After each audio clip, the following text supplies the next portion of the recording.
ഏട്ടാ, നമുക്കൊരു night drive പോയാലോ?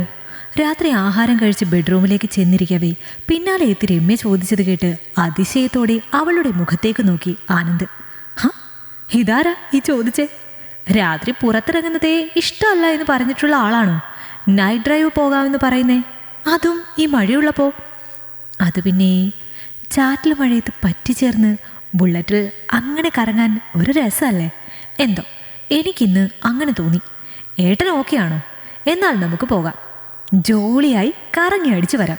വലിയ താല്പര്യത്തോടെ രമ്യ ചോദിക്കുമ്പോൾ എതിര് പറയാൻ തോന്നിയില്ല ആനന്ദിന്. പോകാലോ, പക്ഷേ റെയിൻ കോട്ട് ഇടണം, മഴ ചിലപ്പോൾ കടുക്കും. അതൊക്കെ എടുക്കാം. എന്നാൽ ഏട്ടൻ വേഗം റെഡിയാകുക, പാത്രങ്ങളൊന്ന് കഴുകി വെച്ച് ഞാനും റെഡിയാകാം. ഏറെ സന്തോഷത്തോടെയാണ് അവൾ കിച്ചണിലേക്ക് പോയത്. അധികം വൈകാതെ തന്നെ അവർ മഴക്കോട്ടും ധരിച്ച് ആ ചാറ്റൽ മഴയത്ത് ആനന്ദിൻ്റെ ബുള്ളറ്റിൽ യാത്ര തിരിച്ചു. എന്താടോ ഇന്നിപ്പോൾ പെട്ടെന്ന് ഇങ്ങനെ തോന്നാൻ? ബുള്ളറ്റ് ഓടിച്ചു പോകവേ ആനന്ദിൻ്റെ ചോദ്യം കേട്ട് ഇരു കൈകളാലും അവനെ ചേർത്ത് പിടിച്ച് പറ്റിച്ചേർന്നിരുന്നു രമ്യ. ചുമ്മാ ഒരു തോന്നൽ, നമുക്ക് മാത്രമായി എൻജോയ് ചെയ്യാൻ അല്പസമയം വേണമെന്ന്. ഇതൊക്കെ ഓരോ എക്സ്പീരിയൻസ് അല്ലേ ഏട്ടാ, ഒരിക്കലും മറക്കാൻ പറ്റാത്ത എക്സ്പീരിയൻസ്.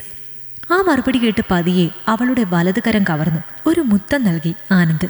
എടോ, ഞാനും ഇതൊക്കെ ആഗ്രഹിച്ചതാ, പക്ഷേ നമുക്ക് കുട്ടികൾ ഉണ്ടാകാത്തത് നിന്റെ പ്രശ്നം കൊണ്ടാണെന്ന് ഡോക്ടർ പറഞ്ഞ അന്നു മുതൽ പിന്നെ പഴയ രമ്യയെ എനിക്ക് കാണാൻ കഴിഞ്ഞിട്ടില്ല. എല്ലാത്തിൽ നിന്നും സ്വയം ഉൾവലിഞ്ഞുകൊണ്ട് നീ ആകെ മാറിപ്പോയിരുന്നു. അതാണിന്നിപ്പോൾ നൈറ്റ് ഡ്രൈവിൻ്റെ കാര്യം പറഞ്ഞപ്പോൾ ഞാൻ അതിശയിച്ചു പോയതും. മറുപടി പറഞ്ഞില്ല രമ്യ, പകരം അവനോട് കൂടുതൽ പറ്റിച്ചേർന്നു അവൾ. അതേ മേഡം, എവിടേക്കാണ് നമുക്ക് പോകേണ്ടത്? അത് പറഞ്ഞില്ലല്ലോ. വല്ല പ്ലാനും ഉണ്ടോ? ഏട്ടൻ വണ്ടി നേരെ മൊട്ടമലയിലേക്ക് വിട്ടു. ഈ സമയത്ത് അവിടെ നിന്ന് താഴേക്ക് നോക്കിയാൽ സിറ്റിയുടെ വ്യൂ നല്ല അടിപൊളിയാകും. ആ മറുപടി കേൾക്കെ ഒന്ന് മടിച്ചു ആനന്ദ്. അത് വേണോ? അവിടെയൊക്കെ വല്ല കള്ളുകുടിയന്മാരും ഉണ്ടാകും. സമയം 12 കഴിഞ്ഞു. ഈ സമയത്തൊക്കെ ചെന്ന് കയറിയാൽ ചിലപ്പോൾ സീനാകും.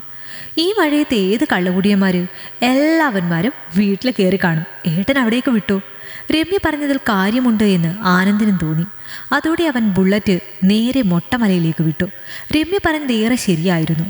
രാത്രിയുടെ ഇരുളിൽ മലയുടെ മുകളിൽ നിന്ന് താഴേക്ക് നോക്കുമ്പോൾ സിറ്റിയുടെ ഭംഗി വളരെ കൂടിയിരുന്നു. ഇത് പൊളി വ്യൂ ആണല്ലോ. ഏറെ സന്തോഷത്തിൽ കുറച്ച് ഫോട്ടോസ് തൻ്റെ ഫോണിൽ പകർത്തി ആനന്ദ്. അതേ സാറേ, ഇത്രയേ ഉയരത്തിൽ ഈ സമയത്ത് വന്നിട്ട് സിറ്റിയുടെ ഭംഗി മാത്രം നോക്കിയാൽ മതിയോ? ഈ കെട്ടിയോളം മറന്നോ? പിന്നിൽ നിന്ന് രമ്യയുടെ വാക്കുകൾ കേൾക്കെ പതിയെ അവൾക്ക് നേരെ തിരിഞ്ഞു ആനന്ദ്. അങ്ങനെ മറക്കോ പൊന്നെ? ഞാൻ കണ്ടതിൽ വെച്ച് ഏറ്റവും ഭംഗി നിനക്കല്ലേ? ഫോൺ പോക്കറ്റിലേക്കിട്ട് പതിയെ അവളെ തന്നോട് ചേർത്ത് പുണർന്നു അവൻ. ഒരു പൂച്ചക്കുഞ്ഞിനെ പോലെ അവൻ്റെ കരവലയത്തിനുള്ളിൽ പറ്റിച്ചേർന്ന് നിന്നു രമ്യ. എടോ, എനിക്ക് റൊമാൻസ് വരുന്നു. ആനന്ദിൻ്റെ വാക്കുകൾ കേട്ട് പുഞ്ചിരിയോടെ അവനിൽ നിന്നും അടർന്നു രമ്യ. അയ്യട മോനെ, ഇപ്പോൾ ആണോ ഇതൊക്കെ തോന്നുന്നേ? അതും ഈ കുന്നിൻ്റെ മുകളിൽ വെച്ചിട്ട്? അവളുടെ മുഖത്തെ തെളിച്ചം കാണുകെ ആട്ടിമുടി കുളിര് കോരി ആനന്ദ്. പതിയെ ആ മുഖം കൈക്കുമ്പിളിൽ ഒതുക്കി നെറുകയിൽ ഒരു മുത്തം നൽകി അവൻ. മിഴികൾ പൂട്ടി അനങ്ങാതെ അങ്ങനെ നിന്നുപോയി രമ്യ അപ്പോൾ. ശേഷം പതിയെ മുഖം താഴ്ത്തി അവളുടെ അധരങ്ങളിൽ കൂടി അമർത്തി ഒന്ന് ചുംബിച്ചു. മരം കോച്ചുന്ന തണുപ്പിലും ആ ചൂട് ചുംബനം രമ്യയെ ചൂട് പിടിപ്പിച്ചു. ആ സുഖത്തിൽ അറിയാതെ അവനെ ഉറുകി പുണർന്നു അവൾ. അല്പസമയം നീണ്ടുനിന്ന ആ ചുംബനം അവസാനിക്കുമ്പോൾ രണ്ടുപേരും അടിമുടി ചൂട് പിടിച്ചിരുന്നു. എടോ, വല്ലാത്തൊരു മൂട് തന്നെ ഇവിടെ. ബലമായി രമ്യയെ നിലത്തേക്ക് പിടിച്ചു കിടത്തി ആനന്ദ്. ശേഷം രണ്ടാളും പരസ്പരം ഇറുകി പുണർന്നു. ഏട്ടാ, ഈ നിമിഷം ഏട്ടൻ ഒരിക്കലും മറക്കില്ല, ഉറപ്പ്. അവളുടെ സ്വരം ആർദ്രമായി. ആ സമയം ചുംബനത്താൽ അവളെ മൂടി ആനന്ദ്. അവൻ്റെ കരങ്ങൾ തൻ്റെ ശരീരത്തിലൂടെ ഇഴഞ്ഞു തുടങ്ങവേ പെട്ടെന്ന് തടുത്തു രമ്യ. വേണ്ടേട്ടാ, അത് വേണ്ട. സേഫ് അല്ല ഇവിടെ. ഹേയ്, ഈ രാത്രി ആര് വരാനാ? നമ്മൾ മാത്രമേ ഉള്ളൂ ഇവിടെ. വീണ്ടും അവളെ തന്നിലേക്ക് പിടിച്ചെടുപ്പിക്കാൻ ശ്രമിച്ചു ആനന്ദ്. എന്നാൽ പെട്ടെന്ന് അവനെ തള്ളി മാറ്റി എഴുന്നേറ്റു രമ്യ. മതി, ഇത്രയൊക്കെ മതി. ഇതിനപ്പുറം ഞാൻ ആഗ്രഹിച്ചിട്ടില്ല, ഇനിയോട്ട് ആഗ്രഹിക്കുകയില്ല. അവളുടെ ആ ഭാവമാറ്റം ആനന്ദിനെ അതിശയിപ്പിച്ചു. പിന്നാലെ എഴുന്നേറ്റ് അവൻ്റെ മുഖഭാവം കണ്ട് ഒന്ന് പുഞ്ചിരിച്ചു രമ്യ. എന്താ ഏട്ടാ, ഞെട്ടിയോ? നിങ്ങളും ഒന്നിച്ചുള്ള ഓരോ നിമിഷങ്ങളും എനിക്കേറെ പ്രിയപ്പെട്ടതാണ്. ഇന്നിപ്പോൾ ഈ നിമിഷവും ഞാൻ ആഗ്രഹിച്ച് നേടിയെടുത്തതാണ്. ഇനിയൊരു കാലത്തും മറക്കാതിരിക്കുവാൻ. നിങ്ങളും ഒന്നും മറക്കരുത് ഒരു കാലത്തും. അവളുടെ വാക്കുകൾ കേൾക്കെ ആനന്ദിൻ്റെ നെറ്റി ചൊളിഞ്ഞു. രമ്യ, നീ എന്താ ഇങ്ങനെ പരസ്പര ബന്ധമില്ലാത്ത പോലെ സംസാരിക്കുന്നത്? മറുപടി പറഞ്ഞില്ല. പകരം തൻ്റെ ജീൻസിൻ്റെ പോക്കറ്റിൽ നിന്നും ഒരു ലെറ്റർ എടുത്ത് അവന് നേരെ നീട്ടി അവൾ. എനിക്ക് ഏട്ടനോട് ചോദിക്കുവാനുള്ളതും പറയുവാനുള്ളതും ഒരിക്കലും മുഖത്ത് നോക്കി സംസാരിക്കാൻ പറ്റില്ല. കാരണം എനിക്ക് അത്രമേൽ പ്രിയപ്പെട്ട ഒരാളാണ് നിങ്ങൾ. ഒരു വാക്കുപോലും നിങ്ങളോട് മുഖം കറുത്ത് പറയുവാൻ കഴിയില്ല എനിക്ക്. എല്ലാം ഈ കത്തിലുണ്ട്. ഏട്ടൻ വായിക്ക്. ഒന്നും മനസ്സിലാകാതെ ആ കത്ത് കയ്യിലേക്ക് വാങ്ങി ആനന്ദ്. കത്തോ? എനിക്കോ? എന്താ രമ്യ, എന്താ കാര്യം? ഏട്ടാ, ഞാൻ പറഞ്ഞില്ലേ, നിങ്ങളെനിക്ക് ജീവനാണ്. ഈ ഭൂമിയിൽ നിങ്ങളോളം ഞാൻ ആരെയും സ്നേഹിച്ചിട്ടില്ല.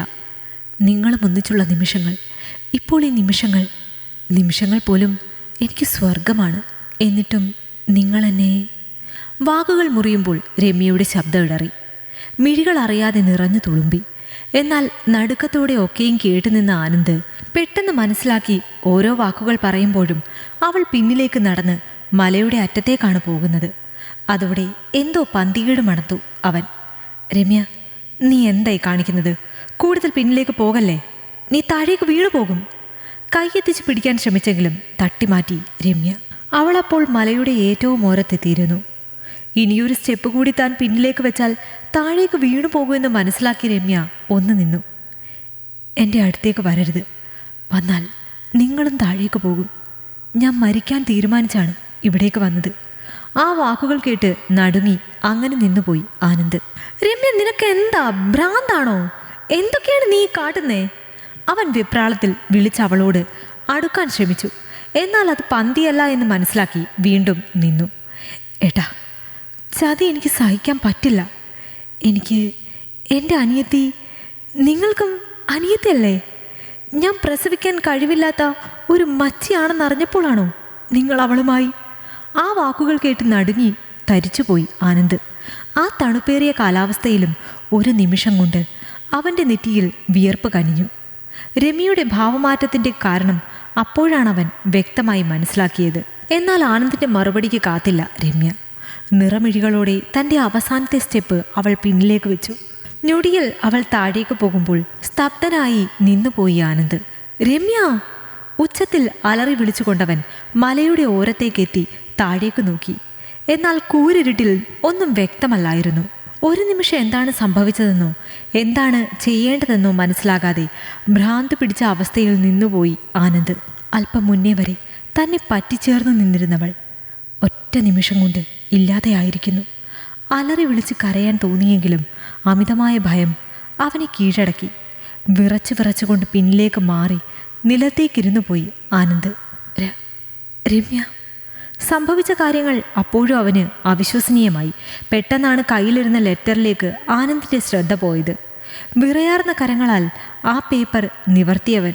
ഏട്ടാ, എൻ്റെ അനിയത്തി ഗർഭിണിയാണ്. അവിവാഹിതയായ അവൾക്ക് എങ്ങനെ ഈ ചതി പറ്റിയെന്ന് അന്വേഷിച്ച് ചെന്ന് ഞാൻ നിങ്ങളുടെ പേര് കേട്ട് ആകെ തകർന്നു പോയി. അത്രയും വായിച്ചപ്പോൾ തന്നെ അടുത്ത ആഘാതത്തിലായി ആനന്ദ്. പിന്നീടുള്ള വരികൾ വായിക്കുവാൻ ഏറെ ഭയന്നു അവൻ. എപ്പോഴായിട്ടാ എന്നെ ചതിക്കുവാൻ നിങ്ങൾക്ക് തോന്നിയത്? ജീവനെ പോലെയല്ലേ ഞാൻ നിങ്ങളെ സ്നേഹിച്ചത്. നിങ്ങളും അവളെ സ്വന്തം പെങ്ങളെപ്പോലെയാണ് കാണുന്നത് എന്ന ഉറച്ച വിശ്വാസത്തിലാണ് കോളേജിൽ പോകുവാനുള്ള എളുപ്പത്തിനായി അവളെ ഞാൻ നമ്മുടെ വീട്ടിൽ നിർത്തിയത്. പക്ഷേ അവളുടെ ഫോണിൽ നിങ്ങൾ തമ്മിലുള്ള ചാറ്റ് വായിച്ചു ഞാൻ. അവളോട് ഇഷ്ടം കൂടാൻ എന്നെ നിങ്ങൾ മച്ചിപ്പശുവായി ചിത്രീകരിച്ചത് വായിച്ച് ഒരുപാട് കരഞ്ഞു ഞാൻ. എന്തായാലും എൻ്റെ അനിയത്തി ഒരിക്കലും അച്ഛനില്ലാത്ത കുഞ്ഞ് ജന്മം നൽകരുത്. അതിനായി ഞാൻ സ്വയം ഒഴിഞ്ഞു തരികയാണ്. അല്ലെങ്കിലും എന്നെ മറികടന്ന് നിങ്ങൾ അവളിലേക്ക് സുഖം തേടിപ്പോയ നിമിഷം തന്നെ ഞാൻ മരിച്ചിരുന്നു. എൻ്റെ മരണം ഒരിക്കലും ഏട്ടന് പ്രശ്നമാകില്ല. കാരണം കുട്ടികൾ ഉണ്ടാകാത്ത വിഷമമാണ് എൻ്റെ മരണത്തിന് കാരണമെന്ന് വീട്ടിൽ ഒരു ആത്മഹത്യാക്കുറിപ്പ് ഞാൻ എഴുതി വെച്ചിട്ടുണ്ട്. പക്ഷേ എന്നെ ചതിച്ച പോലെ അവളെ ഏട്ടൻ ചതിക്കരുത്. നാട്ടുകാർ എന്ത് വേണോ പറഞ്ഞോട്ടെ. പക്ഷെ അവൾ പ്രസവിക്കാൻ പോകുമ്പോൾ കുഞ്ഞിന് അച്ഛനായി നിങ്ങൾ തന്നെ വേണം. അവളോട് ഈ കാര്യം പറയണം, സമ്മതിപ്പിക്കണം. പിന്നെ എൻ്റെ ഈ മരണം ഓർത്ത് നിങ്ങളുടെ ഉള്ളു പിടയുന്നുവെങ്കിൽ അതാണ് എന്നോട് ചെയ്ത ചതിക്ക് ഞാൻ വിധിക്കുന്ന ശിക്ഷ. സ്നേഹത്തോടെ രമ്യ. വായിച്ചു തീരവേ പൊട്ടിക്കരഞ്ഞുപോയി ആനന്ദ്. രമ്യ മോളെ, തെറ്റ് പറ്റിപ്പോയി. എനിക്ക് ഒരിക്കലും പാടില്ലായിരുന്നു.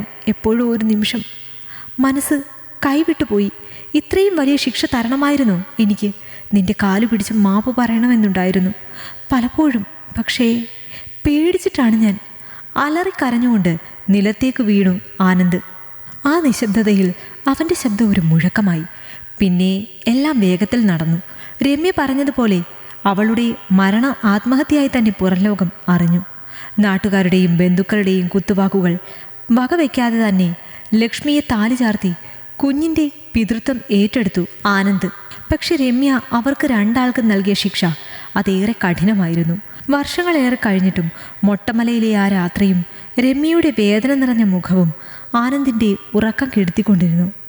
ചേച്ചിയുടെ മുഖം ലക്ഷ്മിക്കും തീരാവേദനയായി മാറി. ഈ കഥ നിങ്ങൾക്കിഷ്ടമായെങ്കിൽ ലൈക്ക് ചെയ്യൂ. നിങ്ങളുടെ അഭിപ്രായങ്ങൾ കമന്റായി രേഖപ്പെടുത്തൂ. കൂടുതൽ കഥകൾ കേൾക്കാൻ ഈ ചാനൽ സബ്സ്ക്രൈബ് ചെയ്യൂ.